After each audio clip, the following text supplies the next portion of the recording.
Hello दोस्तों, आपका स्वागत है हमारे YouTube channel teaching video SRV में। आज हम SD यादव मैथ के परसेंटेज का क्वेश्चन नंबर 110 से 120 तक करेंगे।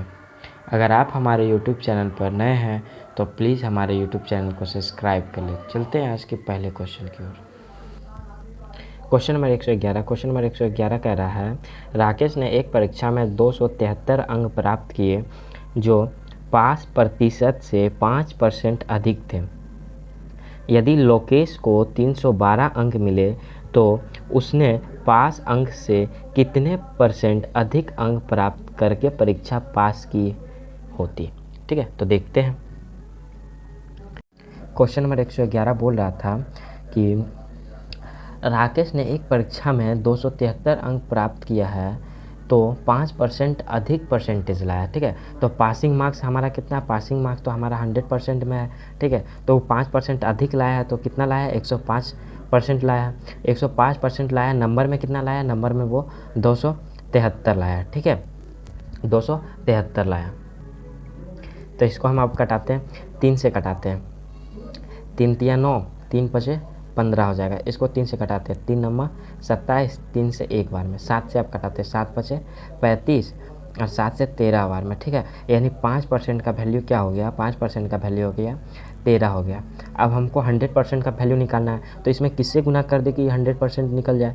तो इसे हम 20 में गुना करेंगे तो ये 100 हो जाएगा। 20 पंचे 100। तो जब हम इधर गुना किए 20 से तो इधर भी हमको 20 से गुना करना पड़ेगा।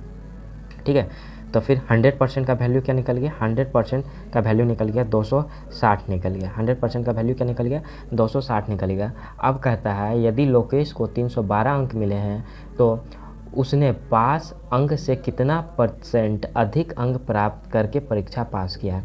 यानी जो है उसको अधिक अंक मिला, कितना, उसको कितना अंक मिला है, 312 अंक मिला है। तो उसका कहना है कि वो पासिंग परसेंटेज से कितना अधिक परसेंटेज लाया है। तो 312 अंक मिला है, कितना में पास था, 260 में पास था। यानी 312 में 260 को माइनस कर देंगे तो कितना आएगा, 52 आएगा। कितना आएगा, 52 आएगा। ठीक है, 52 किस में आया, 260 में। यानी हमको इसका परसेंटेज निकालना है। यानी 52 आया, किस पे आया 52, तो 260 पे आया है, बटे में 260 गुना 100। ठीक है, गुना 100, एक जीरो से एक जीरो कट गया, 26 से 52 दो बार में कट गया। यानी 10 गुना के क्या हो गया, 20 हो गया। यानी जो था 20% जो था 20% अधिक प्राप्त किया था। 20% जो था वो अधिक लाया था, 20% अधिक लाया था। अब देखते हैं अगला क्वेश्चन। क्वेश्चन नंबर 112 कह रहा है, एक परीक्षा में 40, 50 तथा 60 छात्रों वाले 3 समूह ने भाग लिया था। ठीक है, कितने समूह ने भाग लिया था, 112। क्वेश्चन नंबर 112 कहता है 3 समूह ने भाग लिया था। कौन कौन, पहला लिया था 40, फिर लिया था 50, फिर लिया था 60 लिया था।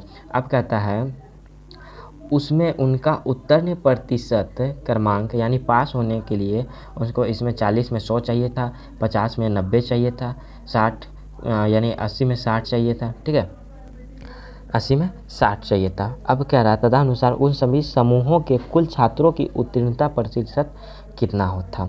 तो देखते हैं कितना था। इसको पहले हम अनुपात में कर लेते हैं। ठीक है, इसको क्या कर लेते हैं, अनुपात में कर लेते हैं। 0 0 0 हट गया, तो यहाँ कुल कितना आया, कुल यहाँ 15 आया। कितना आया, 15 आया। 6 5 11 4 11 4 15। ठीक है, अब यहाँ देखिए, यहाँ क्या करते हैं, मल्टीप्लाई कर लेते हैं। ठीक है, मल्टीप्लाई कर लेते हैं। यानी कितना आ जाएगा, यहाँ आ जाएगा 400 आ जाएगा। यहाँ 90 का गुना 5 से करेंगे तो आ जाएगा 450 आ जाएगा। यहाँ 8 का गुना 6 से करेंगे 48 और एक 0 का 0। तो यहाँ कुल कितना होता है, ये तीनों को प्लस कर देंगे। ये तीनों को प्लस करने के बाद यहाँ कुल कितना निकलता है, यहाँ निकलता है आपका 8 5 13 का 3, हाथ में 1, 4 तिया 12 और 1 13। ठीक है, यानी 15 में कितना से गुना करेंगे कि आपका जो है 8 5 13 का 3, हाथ में 1, 8 0 0 का 0, यानी 15 में कितना से गुना करेंगे कि 1330 आ जाए। तो देखते हैं 15 में कितना से गुना करेंगे। तो हम क्या करें, 1330 में 15 से भागा दे देंगे तो हमारा क्या आ जाएगा, हमारा आ जाएगा 88.2/3। यानी हमारा राइट आंसर हो जाएगा 88.2/3। अब चलते हैं क्वेश्चन नंबर अगला। क्वेश्चन नंबर 113 क्या कर रहा है कि एक परीक्षा में ए को बी की अपेक्षा 25% अधिक अंक मिले, उसमें बी को सी की अपेक्षा 10% कम अंक मिले और सी को डी की अपेक्षा 25% अधिक अंक मिले। तदनुसार यदि डी को 500 में से 320 अंक मिले तो ए को कितने अंक मिले। देखते हैं कितने अंक मिले। तो हम निकालेंगे question number 113। A B C D, ठीक है।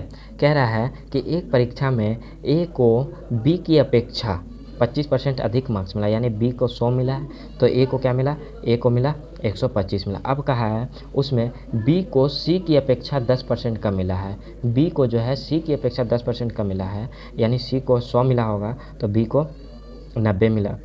अब कह रहा है कि सी को डी की अपेक्षा 25% अधिक मार्क्स मिला, यानी डी की अपेक्षा सी को जो है 25% अधिक मार्क्स मिला है, यानी डी को कितना मिला होगा, डी को 100 मिला होगा, तब सी को क्या मिला होगा, सी को मिला होगा 125 मिला होगा, ठीक है। तो हम इसको छोटा कर लेते हैं, 5 से डिवाइड देंगे तो ये आ जाएगा 5 आ जाएगा, इसको ये 4 बार में आ जाएगा, ठीक है। 0 से 0 कट गया, 5 से फिर ये कितना बार में, 5 बार में, फिर ये 4 बार में। तो इसको अनुपात में करके लिख लेते हैं, 5:4, 9:10,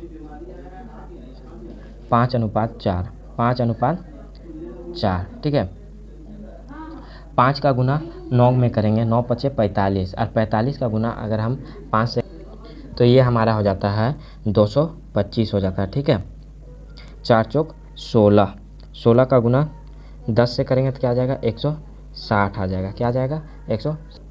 अब कह रहा है डी को 500 में से 320 अंक मिले, तो यहाँ कितना मिला, यहाँ 160 मिला और वहाँ कितना मिला, 320 मिला, यानी इसका जो है डबल है, यानी गुना 2 है, ठीक है। तो 225 में से भी हम 2 का गुना कर देंगे, 225 का गुना 2 से कर देंगे तो हमारा आ जाएगा 450 आ जाएगा, ठीक है। क्वेश्चन नंबर 114 में बोल रहा है एक कॉलेज में 40 छात्रों को ग्रुप ए दिया गया है और शेष के 75 छात्रों को ग्रुप बी दिया गया है और शेष 12 छात्रों को ग्रुप सी दिया गया है। ग्रुप के लिए आवेदन करने वाले छात्रों की संख्या कितनी है, ग्रुप के लिए आवेदन करने वाले छात्रों की संख्या कितनी है, देखते हैं। क्वेश्चन नंबर 114 में बोला था कि एक ग्रुप ए में 40% छात्र को रखा गया है और ग्रुप बी में जो है कितने 75% छात्र को रखा गया, यानी 40% का वैल्यू क्या होता है, 40% का वैल्यू होता है 2/5 और 75% का वैल्यू होता है 3/4 होता है। और जहाँ भी क्वेश्चन में शेष का बात करें तो वहाँ इस तरह क्वेश्चन हम करेंगे इस प्रकार, जैसे 2/5 है तो 2/5 में से कितना शेष बचा है और इसमें 5 में, तो 5 को जो है 2 में घटा देंगे तो कितना आएगा, 3 आएगा। पर नीचे बटे में क्या है 5 है तो 5 लिख देंगे, यहाँ 4 में से 3 को घटा देंगे तो कितना बचा, 1 बचा है, बटे में क्या आ जाएगा 4 आ जाएगा शेष। अब वहाँ संख्या कितना दिया हुआ था, तो संख्या में 12 दिया हुआ था, तो 3 से 12 को कटा देंगे तो कितना बार में कटेगा, 4 बार में कटेगा। यहाँ क्या आ जाएगा 5 चौके 20, 20 चौके 80, 20 चौके 80, यानी टोटल छात्रों की आवेदन करने वालों की संख्या कितनी थी, यानी 80 थी, ठीक है। क्वेश्चन नंबर 115 कह रहा है एक परीक्षा में जिसमें पूर्णांक 500 थे, ए को बी की अपेक्षा 10% कम अंक मिले, उसी में बी को सी की अपेक्षा 25% अधिक अंक मिले और सी को डी की अपेक्षा 20% कम अंक मिले। तदनुसार यदि ए को 360 अंक मिले हो तो डी को पूर्णांक के कितने प्रतिशत अंक प्राप्त हुए, देखते कितने प्रतिशत अंक प्राप्त हुए। क्वेश्चन नंबर 115 में बोल रहा है कि ए लिख लेते, ए बी सी डी, ठीक है। कह रहा है कि ए को बी की अपेक्षा 10% कम मार्क्स मिला, यानी ए को बी को 100 मिला है तो ए को कितना मिला, 90 मिला है, ठीक है। अब कह रहा है बी को सी की अपेक्षा 25% अधिक अंक मिले, यानी सी को 100 मिला होगा तभी ना इसको 25% अधिक मिला, यानी 125 मिला, ठीक है। अब कह रहा है सी को डी की अपेक्षा 20% कम अंक मिले, यानी डी को 100 मिला है तो सी को कितना मिला होगा, सी को 80 मिला तभी तो 20% होगा। अब इसको सबको अनुपात में कर लेना, ठीक है। 1 0 से 1 0 खत्म हो गया, ई जो है 5 बार में 25 से जाएगा, ये 4 बार में जाएगा, ये जो है 1 0 से 1 0 खत्म हो गया, ठीक है। 2 से 4 बार में, 2 से 5 बार में। अब इसको अनुपात में कर लेते हैं, ये क्या हो गया 9:10 हो गया, 9:10, ये हो गया 5:4 हो गया, ये हो गया 4:5 हो गया। तो इसका गुना इससे करेंगे, इसका गुना इससे करेंगे, इसका गुना इससे करेंगे, इसका गुना इससे करेंगे, ठीक है। तो 5 चौके 20, 20 नंबर कितना होता है 180 होता है, ठीक है। अब इधर करते हैं, ठीक है। 5 चौका 20, 5 चौक 20, 20 दहा 200, ठीक है। कितना हुआ 200, 200 हुआ, ठीक है। तो एक जीरो से जीरो ख़त्म कर देते हैं, 2 से 9 बार में, ये 2 से 10 बार में, ठीक है। अब क्या कह रहा है कि ए को 360 अंक मिले, यानी ए को जो है कितना मिले 360 अंक मिले, यानी 9 का वैल्यू कितना है 360 है। तो ए का वैल्यू क्या हो जाएगा, ए का वैल्यू हो जाएगा 40 हो जाएगा, ए का वैल्यू क्या हो जाएगा 40 होगा। तो कहता है डी को पूर्णांक के कितने प्रतिशत अंक प्राप्त हुए थे, डी को यानी डी को कितने प्रतिशत अंक प्राप्त हुए, यानी 10 का गुना हम 40 से कर देंगे तो हमारा क्या आ जाएगा 400, ठीक है। क्या आ जाएगा 400। अब प्रतिशत में पूछा, टोटल दिया कितना था 500 दिया था, 500 में आया कितना 400 आया है। तो 400 को ऊपर लिखेंगे बटे 500 गुना 100, 2 जीरो से 2 जीरो कट जाएगा, ठीक है। 5 से कटेंगे, 5 अठी 40, यानी 80% अधिक मिले, कितना मिला 80% जो है अंक प्राप्त हुआ, 80% अंक डी को प्राप्त हुआ, ठीक है। चलते हैं क्वेश्चन नंबर अगला।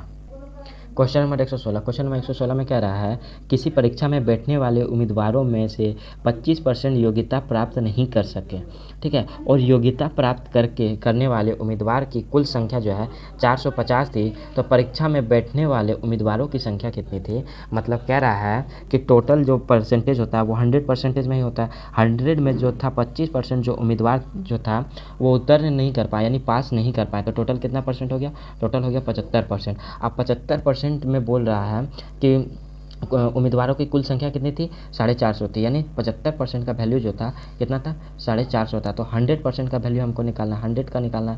तो इसको कटाएंगे 3 बार में कटेगा, ये 4 बार में कटेगा, ठीक है। 3 से इसको कटा लेते, 3 से एक बार में जाएगा 4 और 3 पचे 15, 3 पचे 15, ठीक है। यानी 150 का गुना, 150 का गुना जो है 4 से कर देंगे, यानी 0 का 0, 15 चौके 60, यानी 600 आ गया, ठीक है। चलते हैं क्वेश्चन नंबर अगला।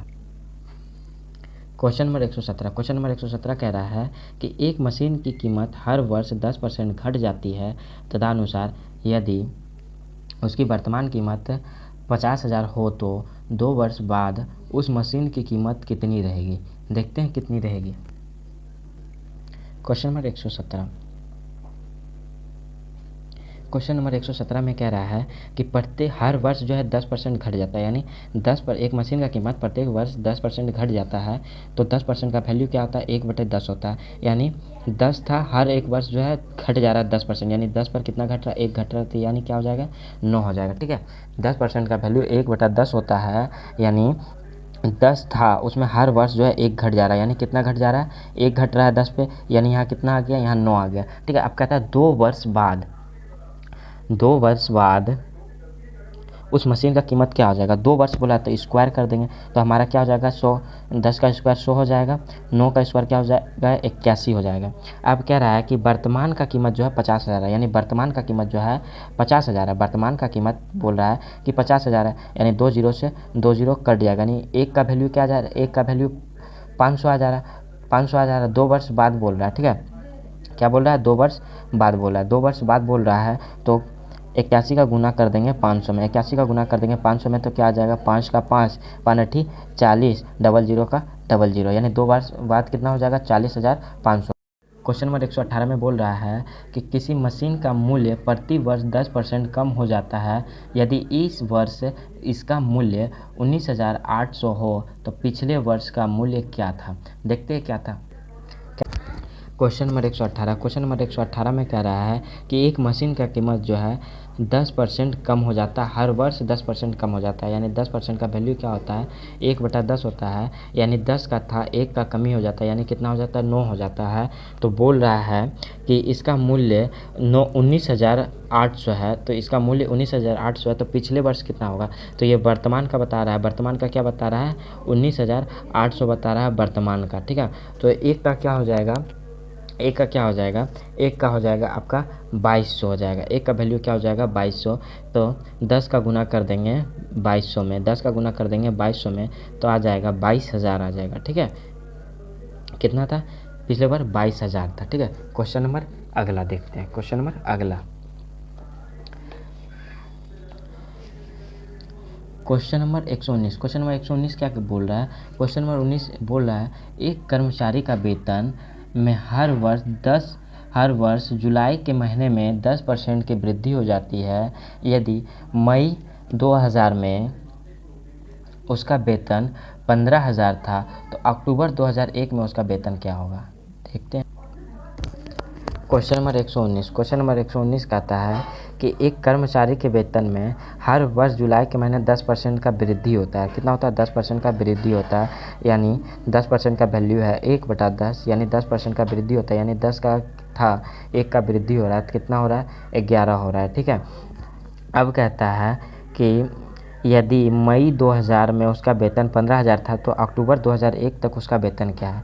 तो हर वर्ष जो है उसका जुलाई के महीने में बढ़ जाता है, और मई 2000 में उसका वेतन 15,000 था तो मई के बाद जून आता है तो 2000 में 1 जुलाई आ गया। ठीक है, अब कहता है कि अक्टूबर 2001 तक, यानी अक्टूबर से पहले भी जुलाई आता होगा 2001 का, यानी 2 बार जुलाई आया है तो प्रत्येक जुलाई में उसका 10% बढ़ जाता है। तो यहाँ 2 जुलाई आया है तो इसका स्क्वायर कर देंगे। ठीक है, इसका क्या कर देंगे? स्क्वायर कर देंगे। तो इसका हो जाएगा 100 हो जाएगा, 10 का स्क्वायर 100 हो जाएगा, 11 का स्क्वायर हो जाएगा आपका 121 हो जाएगा आपका 11 का 2000 में उसका जो कितना था? 2000 में उसका वेतन था 15,000 था। कितना था? 15,000 था। तो 2 जीरो से 2 जीरो कट गया, यानी 1 का वैल्यू क्या आ जाएगा? 1 का वैल्यू आ जाएगा 150। तो 121 का वैल्यू क्या आ जाएगा? गुना कर देंगे 150 में, कर देंगे 121 से, तो कितना आ जाएगा? तो आपका आ जाता है 181.50 आ जाता है। ठीक है, चलते क्वेश्चन नंबर 120 जो आज के लिए लास्ट प्रश्न होगा। क्वेश्चन नंबर 120 कह रहा है महेश 1,60,000 वार्षिक वेतन का विक्रय प्रतिनिधि के रूप में काम करना शुरू किया। यदि उसके वेतन में हर वर्ष 15% की वृद्धि हो तो कंपनी के लिए कितने वर्ष तक काम किया था जब उसका वेतन 2,79,841 हो गया? तो देखते हैं, हर वर्ष क्या होता है? 15% की वृद्धि होता है। ठीक है, 120 क्वेश्चन नंबर 120, हर वर्ष 15% का वृद्धि होता है तो 15% का वैल्यू क्या होता है? 15% का वैल्यू होता है 3/20 होता है। ठीक है, तो इसको लिख लेते हैं। 20 का था, वृद्धि 3 का हो रहा है यानी 23 हो जाता है। इसको अनुपात में कर लेते हैं तो इसका हो जाएगा 20/23 हो जाएगा। 20/23 के बराबर क्या आ गया कि उसका जो था पहले कितना था? 1,60,000 था। कितना था? 60,000 था। ठीक है, अभी कितना हो गया?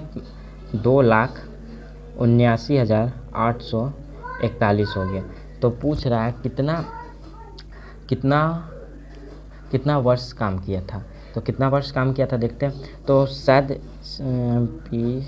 ये जो है 1,60,000 जो है 20 का पावर 4 का वैल्यू है। 20 का पावर 4 का वैल्यू, जब 20 का पावर 4 का वैल्यू 1,60,000 है तो 23 के पावर 4 का वैल्यू होगा 2,79,841 होगा। तो यहाँ आंसर क्या हो जाएगा? आंसर हो जाएगा पावर वाला हो जाएगा, यानी 4 वर्ष वो काम किया। ठीक है, अगर आपको हमारा वीडियो अच्छा लगा हो तो लाइक करें, कमेंट करें, शेयर करें और चैनल पर नए हैं तो प्लीज़ सब्सक्राइब करें। धन्यवाद।